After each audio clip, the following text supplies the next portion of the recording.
In the late 1940s, when the Cold War was still taking shape, a quiet man with an English accent slipped into the United States and began building one of the most sophisticated Soviet spy networks ever run on American soil. He rented modest rooms, worked as a commercial artist, kept to himself, and never carried a Soviet passport. To his neighbors in New York, he was just another immigrant who liked painting and radios. To the KGB, he was one of their most trusted illegals, a deep-cover officer sent into the heart of the technological superpower that terrified Moscow. His real name was William Genrikovich Fischer, but history knows him as Rudolf Abel. He did not look like the James Bond version of a spy. He was middle-aged, balding, and soft-spoken, but in a war where nuclear secrets, radar diagrams, and rocket designs mattered as much as tanks and guns, quiet men with good cover stories were often more dangerous than any soldier. The United States was racing ahead in nuclear weapons, long-range bombers, and early computers. American laboratories and defense plants were designing the technology that would define the second half of the 20th century. The Soviet leadership understood that they could not match that pace on their own, so they sent men like Abel to live in the shadows of America's progress and steal what they could not build. Fischer's journey to that role began far from Brooklyn. He was born in Newcastle, England in 1903 to Russian émigré parents who were active in revolutionary politics. At home, he grew up bilingual, speaking Russian and English with equal ease. When the Russian Revolution succeeded, his family returned to the new Soviet state in 1921. There, amid the chaos of civil war and reconstruction, the young multilingual engineer found his way into Soviet security. By the 1930s, he was working for the OGPU and later the NKVD, the predecessors of the KGB, specializing in radio communications and clandestine work. During and after World War II, Fischer trained agents, ran communications for deep-cover networks, and took part in deception operations in Europe.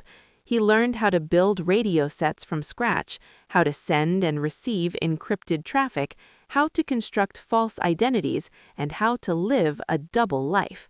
When the war ended and the Cold War began, the Soviets upgraded their tools but kept the same basic strategy: penetrating enemy societies from the inside.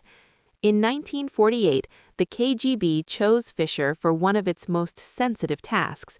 They would send him to the United States not as a diplomat or a trade representative, people with official cover and diplomatic immunity, but as an illegal.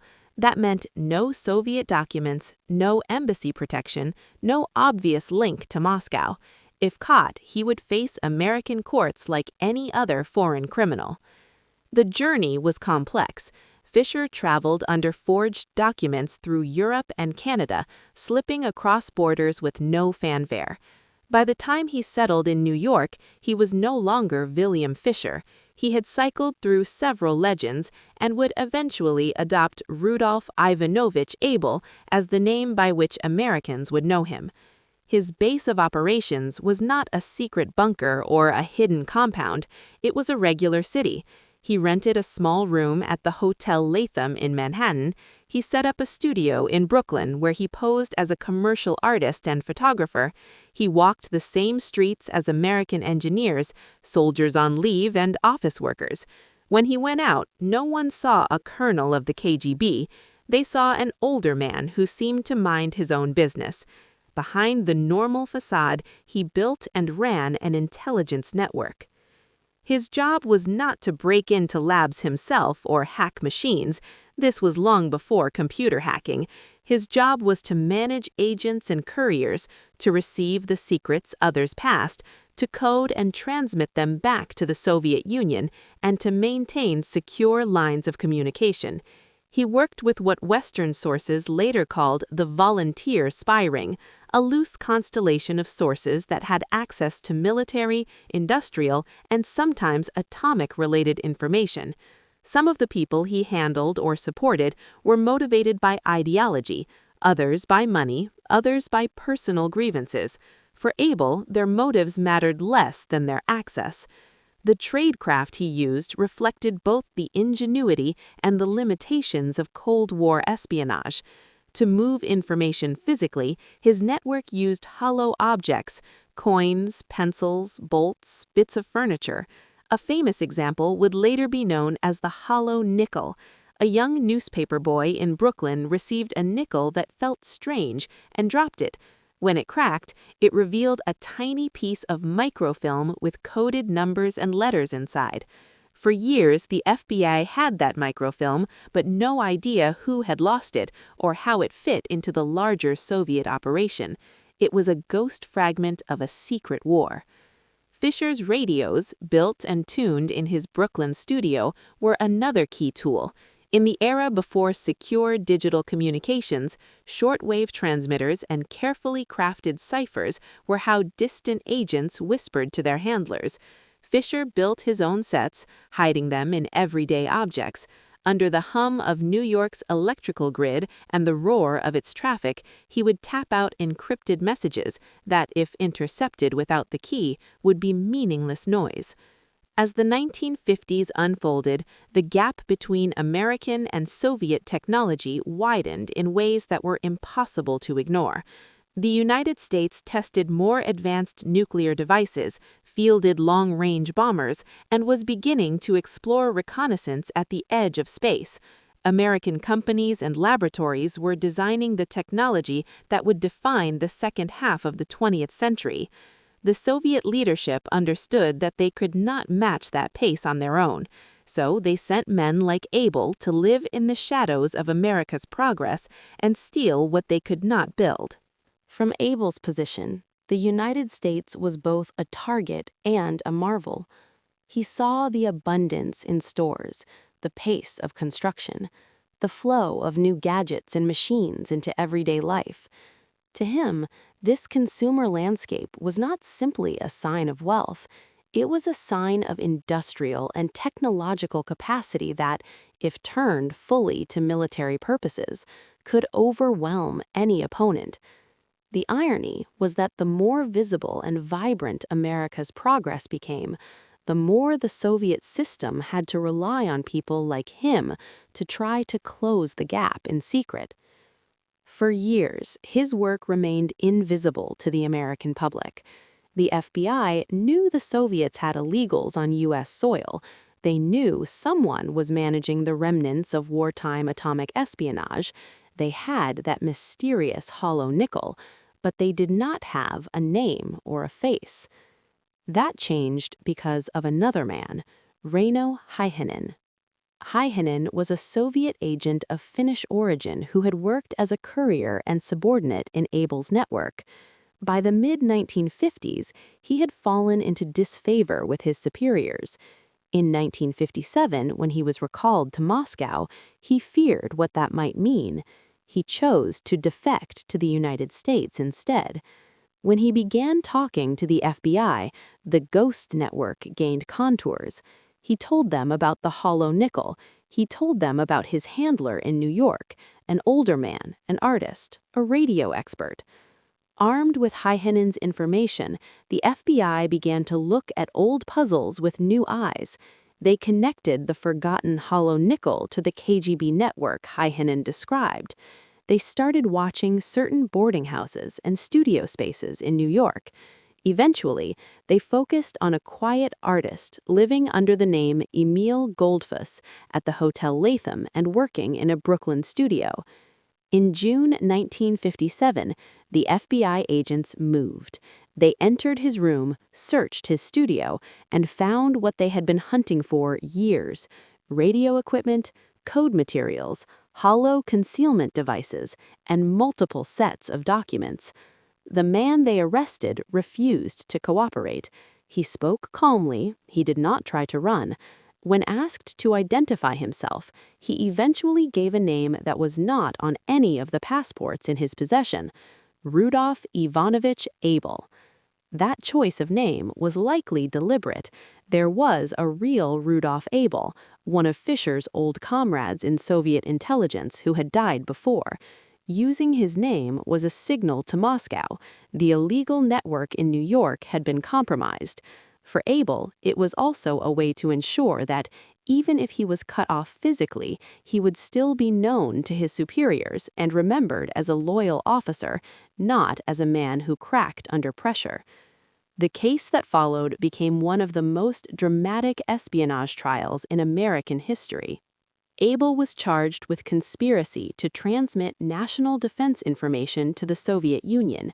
The evidence piled up. The microfilm, the radio sets, the cipher pads, Heineman's testimony. Public fear of Soviet spies had been fueled by earlier cases, Alger Hiss, the Rosenbergs, the revelations about atomic espionage. Many Americans assumed Abel would be sentenced to death. When the court appointed him a lawyer, most prominent attorneys declined the job. Representing a Soviet spy at the height of the Cold War was not a popular assignment. The man who finally accepted was James B. Donovan, a former Navy officer and Nuremberg prosecutor. Donovan was not a Soviet sympathizer. He was a patriotic American.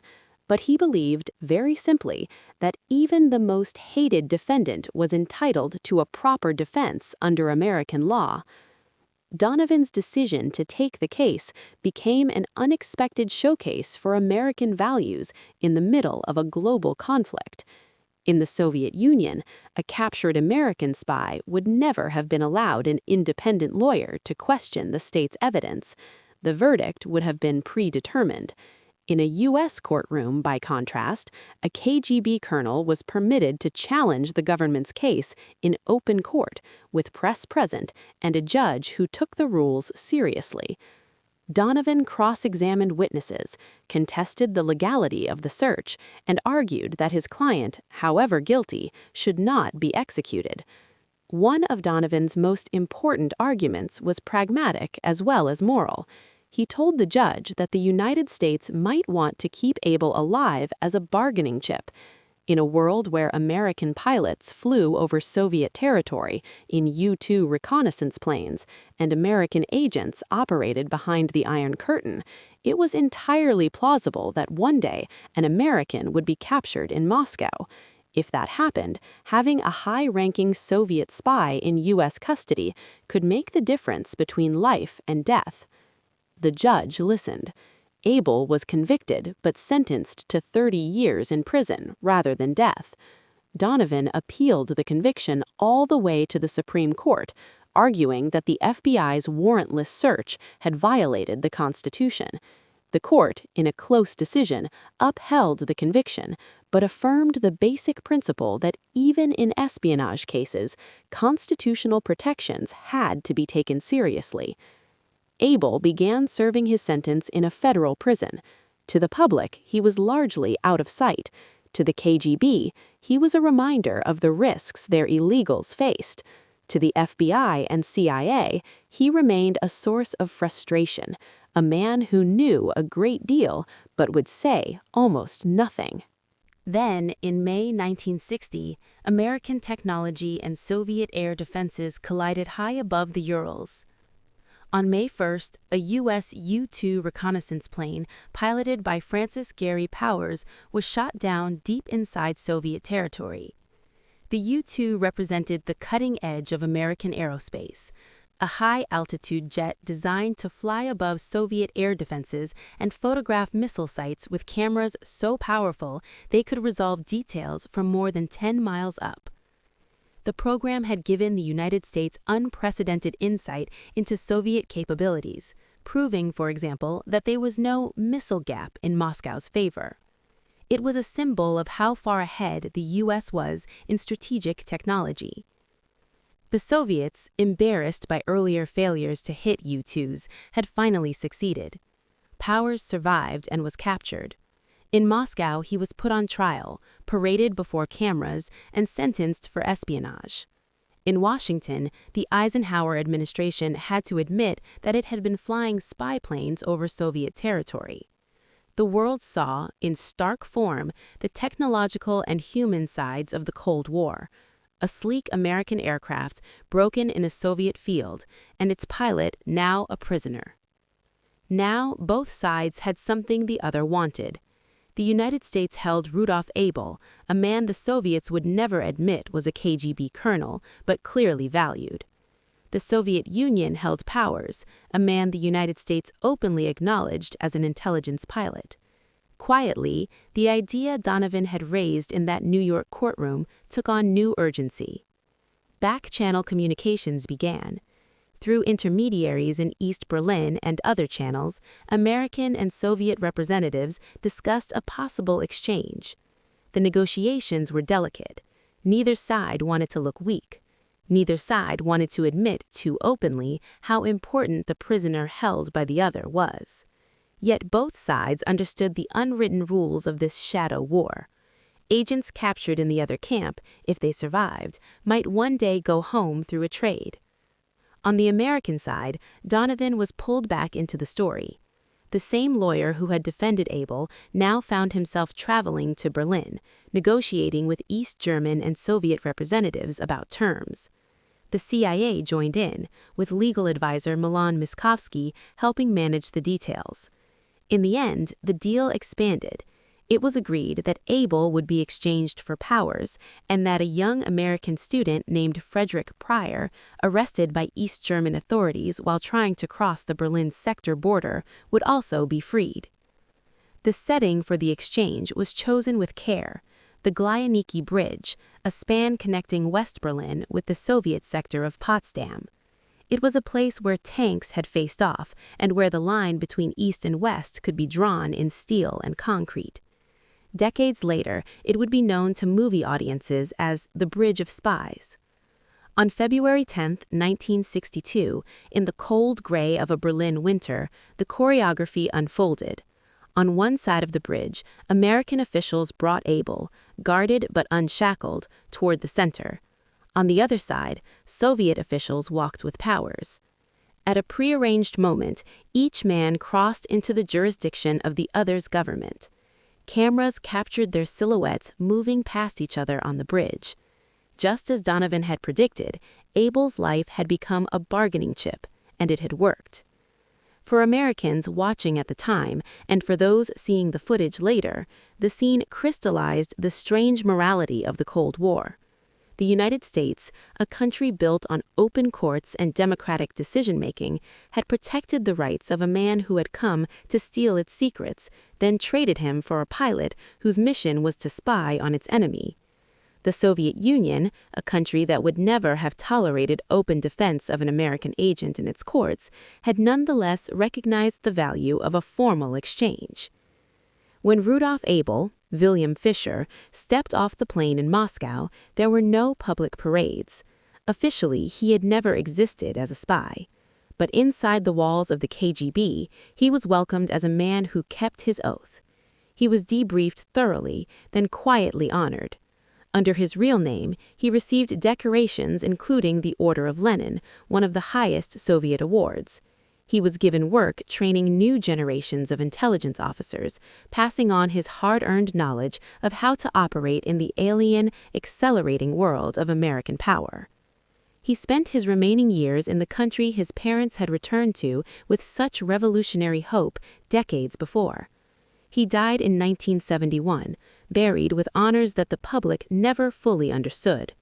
In Western histories, his case became a benchmark, a textbook example of illegal spy tradecraft, a pivotal moment in U.S.-Soviet relations, and an early sign that both sides knew they had to manage their shadow war with at least some rules. For an American audience, the story of Rudolf Abel carries a particular resonance. It shows first how seriously the Soviet Union took the challenge posed by American technology and industry. Moscow did not send a random volunteer to New York. It sent one of its best, a man who understood radios, codes, and deep cover, tasked with living for years in the belly of the beast. That decision was an admission in itself. The Soviet leadership knew they were behind. They knew they needed to steal to keep up. Abel's entire career in the United States was a response to the fact that America was pulling ahead in the race that mattered. It shows, second, how the United States chose to respond to that challenge. Rather than abandoning its principles in the face of espionage, it put Abel on trial in open court, with a real defense and real appeals. Rather than executing him in anger, it listened to a lawyer who argued that both justice and national interest were better served by a long prison term and the possibility of an exchange. In the end, that choice paid off, both in bringing Francis Gary Powers home and in demonstrating to the world that the rule of law mattered, even when the defendant wore the other side's uniform. And it shows, finally, how the Cold War was as much a contest of systems as it was a contest of spies. Abel's world was one of falsified identities, hidden radios, and networks held together by fear and loyalty to a secretive state. Powers' world was one of high-altitude jets, cameras built at the frontier of optics and engineering, and a government that, when caught, had to explain itself to its own citizens.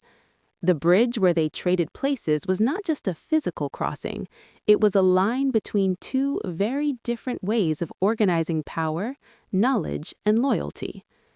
When you watch the story of Rudolf Abel unfold, from an English childhood to a Brooklyn studio, from an American courtroom to a Berlin bridge, you are seeing the Cold War in miniature.